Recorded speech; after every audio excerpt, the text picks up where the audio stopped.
Welcome to my first book haul of 2020. Hello everyone, so like I said, this is the first book haul of 2020. I do want to say, I filmed this video yesterday and I went to edit it today and the audio is gone, so we're refilming. Maybe the energy level may be a little bit different from when I filmed, so you know, refilming and having to put on a face again and all that stuff's no fun. Either way, I'm gonna share with you what books I acquired over these past couple months. I have bought a few books and the majority of them are from publishers who I'm extremely grateful for. There's some amazing books in here. So the only fiction book I bought this month is The Map from Here to There by Emery Lord. This is the sequel to The Start of Me and You, which I read a long time ago and probably should reread before this one. From what I can remember about The Start of Me and You, it was about a girl whose boyfriend had passed away and she was really struggling with that, and then it's finally her coming out of her shell and she meets some new friends and a new guy, and this is the sequel to that, so I can't tell you what it's about. One of my favorite Emery Lord books. I just like her writing. She writes YA contemporary mostly and I really enjoy it, so I can't wait to read this one, and I might be saving this for a certain readathon. Wink, wink. The last two books I bought, I'm trying this year in particular to use the library more, because last year our goal for everything was to sell and buy a home, which we did. And this year our goal is to really pay down debt. So I'm trying to really focus on using the library as much as I can because that's the way to go. But yeah, so that's why you're not going to see a ton of buying, but who's to say I won't go on a spree. Either way. The other two books I bought, the first one's called Nothing to Lose, Why We Can Stop Trying So Hard by Janine Allen. This is actually a book I'm reading with a group of women that I'm in a Bible study with. So we read a couple chapters of this every week and then we meet up and talk about it and things like that. I talk about this more in my 2020 goals video, which is coming soon. I promise, I'm behind. But either way, I'm really enjoying it and would highly recommend it. And then the other one I bought is called #MomLife, a devotional study, an invitation to catch your breath. So this is a devotional that I do every day, and I have to be 100% transparent. I have not been doing it because I just forget, and it's horrible. My goal is to wake up immediately and do it every day, but I still enjoy it. I just need to be better about it. So yeah, those were all the books I bought this month, which is not a lot, but my wallet thanks me. The rest of the books I got from publishers, and please forgive me. Yesterday I had them all stacked, nice and organized, and I had put them away, and that's not the case anymore because, like I said, the audio was gone. So we're just gonna have to, you know, do this on the fly. Hopefully that's okay with you. What I wanna pull, it's right here actually, and that is Tweet Cute by Emma Lord. I have already read this and loved it. It's my first 5-star read of the year, spoiler warning, but this is a YA contemporary book about characters named Pepper and Jack. That's right, I said Pepper Jack. And they go to this really elite boarding school in New York, and both of their families kind of own like food businesses, and they both run their family's Twitter accounts, and then they get into a war on Twitter and things like that. They're also talking to each other on this school messaging thing where they don't know who each other is, and it's basically like a enemies to friends to relationship. It's really cute and heartwarming. I adored it, would highly recommend it. I've done a review on it, I'll link that below. And yeah, like I said, if you just like really cute YA contemporary books, I would highly recommend this one. Speaking of Wednesday books, they also sent me Ruthless Gods by Emily A. Duncan. This is the sequel to Wicked Saints, which I read last year and I really enjoyed. I haven't been reading a ton of YA fantasy because I feel like I'm just kind of growing out of the genre, but Wicked Saints I really liked. It's kind of a darker gothic fantasy. Basically, we have these two countries that believe in very different things. One of our main characters is a cleric and she can talk to the gods directly via her bracelet. And the other country, we follow a prince who, they believe in like blood magic. They have a spell book tied to their hip and they like will use their own blood to initiate the magic, and they kind of wage a war, then they also team up. It's really dark and gritty and I really liked it, so I'm definitely very excited about this one. I love the cover. The spines are always so like really I always say that word wrong, but this is a big book. It's like over 500 pages, so I guess that classifies it as a tome. I'm gonna read it. It comes out in April. Here's to hoping I get through it all. The Two Lives of Lydia Byrd by Josie Silver. Valentine Books so kindly sent this to me. Josie Silver also wrote One Day in December, which I read a couple years ago and I love. Definitely one of my favorite kind of romance, also kind of Christmassy books. This one I'm so excited for, but yet so nervous because it's a sad book. I feel like this year is a lot of sad books coming out of authors that I really love, but I am not in the right mindset right now to read sad books, so I'm like, oh, I don't know. So this one is about Lydia and her boyfriend Freddie, and they've been together for over a decade. Everything's amazing, and then Freddie gets killed in a car accident. Obviously, Lydia is very upset, and she is a recluse. She decides to stay inside and she just doesn't know how to go on with her life. And then with the help of her friend as well as Freddie's best friend, they kind of pull her outside, kind of get her to living life. And then the unexpected happens and it gives Lydia the chance to live 2 lives and possibly at once. She's able to return to a world where Freddie alive still owns her heart, but there's someone in her new life, her real life, who wants her to stay. So this sounds amazing and I'm sure it's going to be amazing, but I have 1 month to get my heart ready for it because it comes out in March. I don't know if I will be, but I'm going to read it regardless. I love the cover. It is beautiful. And yeah, I just got to get my heart ready for that. I'm getting my heart ready. I have In 5 Years by Rebecca Searle. This was sent to me by Btree. This one is another sad one because I did kind of skim it and I saw some parts and I was like, crap, this is sad.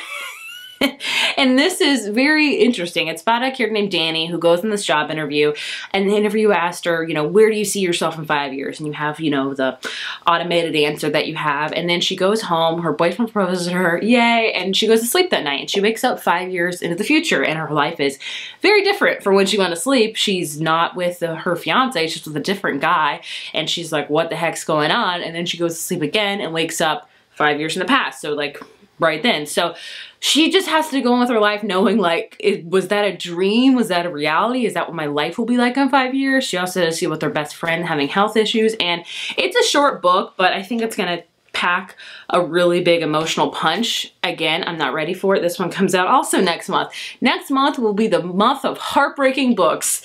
Don't talk to me that month because I'll probably be crying the entire month. Have We Are the Wildcats by Siobhan Vivian. This was sent to me by Simon & Schuster. This is about a girls field hockey team and it takes place in 24 hours and it says a toxic coach finds himself outplayed by the high school girls on his team in this deeply suspenseful novel which unspools over 24 hours through 6 diverse perspectives. I've heard this is kind of gritty and suspenseful, so we're gonna go through these players and see what's going on in this 24 hours. It's gonna be interesting. I'm excited for it because when I opened this up, it came with like a letter you pin onto your high school sports jacket. I don't know.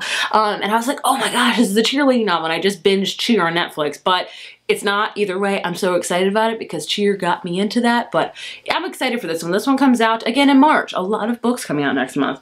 My TBR is already growing a ton. So from Simon, I have What I Like About You, I really want to sing the song, but I have a horrible voice, by Marissa Cantor. And this one comes out in April and it says this, to all the boys you love before, to all the boys I've loved before means you've got mail.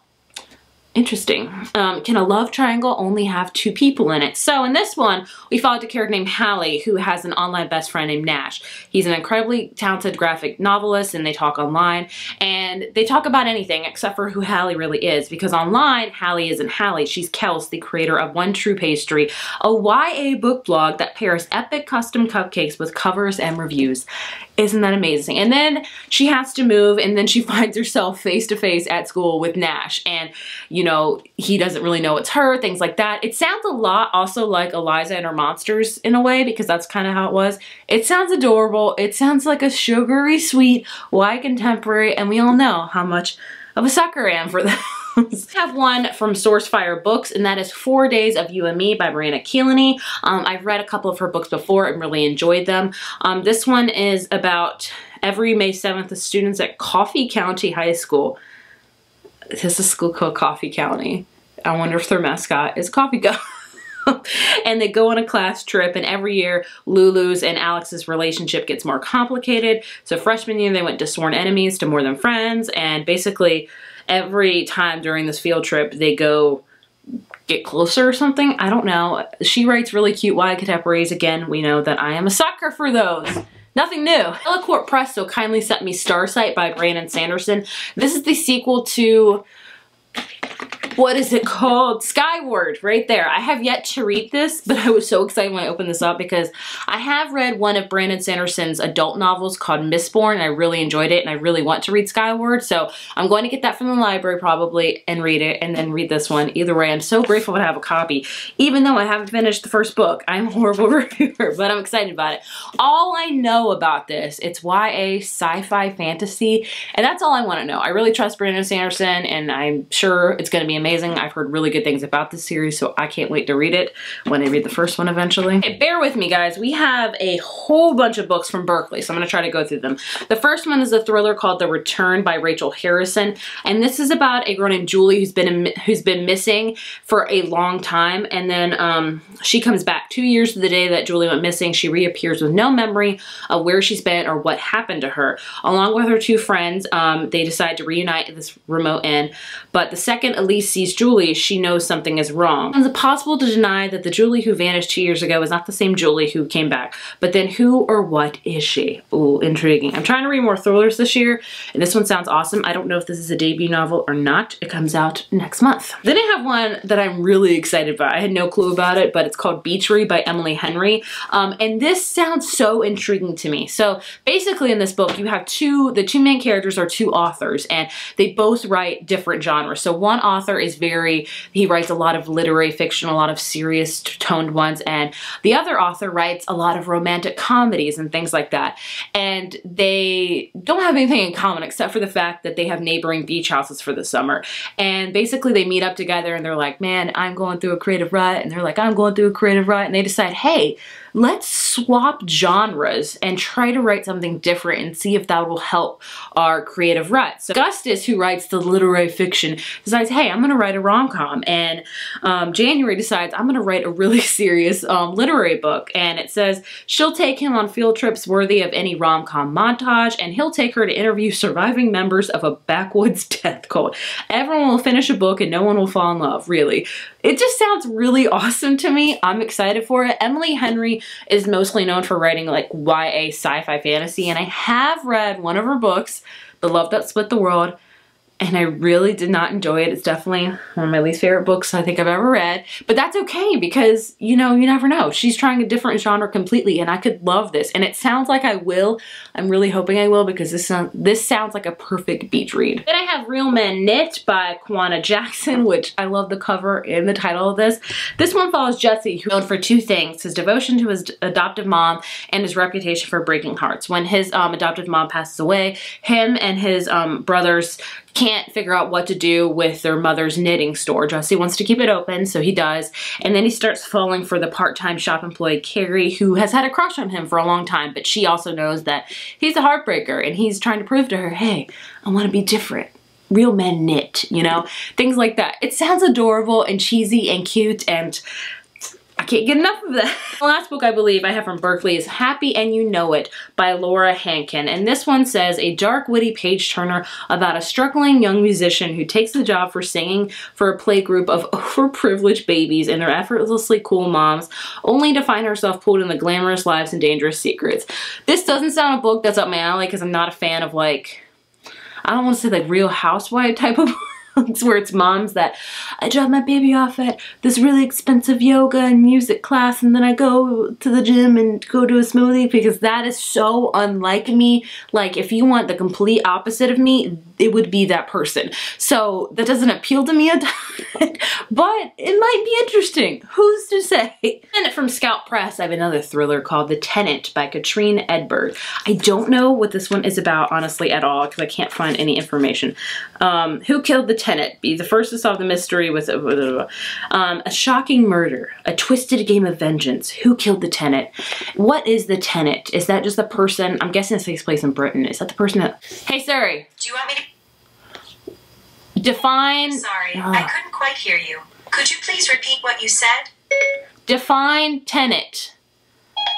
Tenet means a principle or belief, especially one of the main principles of a religion or philosophy. That doesn't help me out at all. No, this has got to be like, I don't know. Oh, I think it takes place in Denmark. So I'm guessing the tenant means somebody that lives in an apartment building. Siri didn't help me out at all, as you can clearly hear. But either way, it sounds interesting. It's already out. And as I said once before, I want to read more thrillers this year. Oh, I have one more from Sourcefire Books that I misplaced, and that is The Perfect Escape by Suzanne Park. So this is about two teens that I think work at an escape room, and it's at a zombie escape room, which is amazing. As sparks fly, fate steps in. A local tech company is hosting a weekend-long survivalist competition with a huge cash prize that could solve all of their problems. The real challenge is making through the weekend with their hearts intact. So they work at a zombie escape room, which is amazing. You would never catch me in an escape room. But I also love the survivalist instincts because you'll also never catch me on that either. But it sounds interesting and really cute. This one comes out in April, and I'm excited about it. So I have a few more books. I have Where Have All the Boys Gone by Jenny Colgan, which is, there's so many songbook titles this year. So I've read a couple of Jenny Colgan's books before. She writes adult kind of romance, kind of cutesy books that, again, I just eat up like candy. Just give me all the candy. It says, a woman who trades the comforts of city life in hopes of finding love in a small Scottish town in the middle of nowhere. Sold! So this is about a girl named Katie who is just London. The dating life is not going good for her. She's like, I can't find anybody. So she moves to Scotland and she's like, hey, maybe I'll find somebody there. And I think she does. Life in the country might not be one big roll in the hay, but Katie could even turn her back on the delights of Fairlish and return to city life. It sounds cute.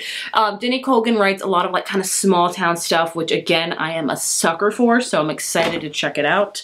I also have from St. Martin's Press, Big Lies in a Small Town by Diane Chamberlain. This one sounds interesting. So we have two timelines. We have one in 2018. We have a character named Morgan whose life has been derailed. She has been put in jail for a crime that she did not commit. And her dream of an art career is put on hold. And then a mysterious visitor arrives and decides, hey, I will bail you out if you do this thing for me. And she's like, well, I don't want to be in jail, so yeah, let's do it. And so basically he decides to give her an assignment to restore an old post office mural in a sleepy southern town. Morgan knows nothing about art restoration, but like I said, girl wants to get out of jail. Who can blame her? She's like, yeah, I'll do it. What she finds under the layers of grime is a painting that tells the story of madness, violence, and conspiracy of a small town secret. Then we go back in North Carolina. By the way, did I say this takes place in North Carolina? It does. To 1940, when we have Anna Dale, who is an artist from New Jersey, wins a national contest to paint said mural. And she is alone, and she doesn't expect to find herself immersed in a town where prejudice, runs deep, where people are hiding secrets behind closed doors, and where the price of being different might just end in murder. What happened to Anna Dale are the clues hidden in the mural. Morgan overcome her own demons to discover what exists beneath the layers of lies. This sounds really interesting to me. Very intrigued. This almost sounds like a Jodi Picoult novel, which I love, but I've only read, I think I've read a Diane Chamberlain novel. I can't remember. The days just blur together at this point, but I'm excited to check it out. Last book I have is from Penguin, The Kingdom of Back by Marie Lu. This is her latest one. I believe this is about Mozart, and it's about like the siblings. Yeah, in her first work of historical fiction, Marie Lu spins a lush tale lyrically told of music, magic, and the unbreakable bond between a brother and sister. So, Nanorel Mozart, but everyone pays attention to Wolfgang, obviously. So, Mozart. I don't know much about Mozart, but my husband did make me watch Amadeus, the movie, which is a great movie, but let me tell you, that jank is long, so just be prepared to be there for a while. Either way, I really enjoyed it, but it's a long movie. I like classical music somewhat. My husband's more of a music junkie, so I listen to every freaking genre. But this one comes out next month. So there. There you have it. These are all the books I have to share with you. Sorry for this catastrophe of a book haul. Like I said, this is my second time filming. Wasn't planning to film it again at all. It was a total error that my audio failed, but you know, that's okay. That's okay, it happens. It happens to everybody. So hopefully this one was just as good, probably not as the first one I filmed. Either way, I hope you enjoyed this catastrophe of a video. If you did, let me know. If not, I'm sorry. I'll see you guys in my next video. Bye.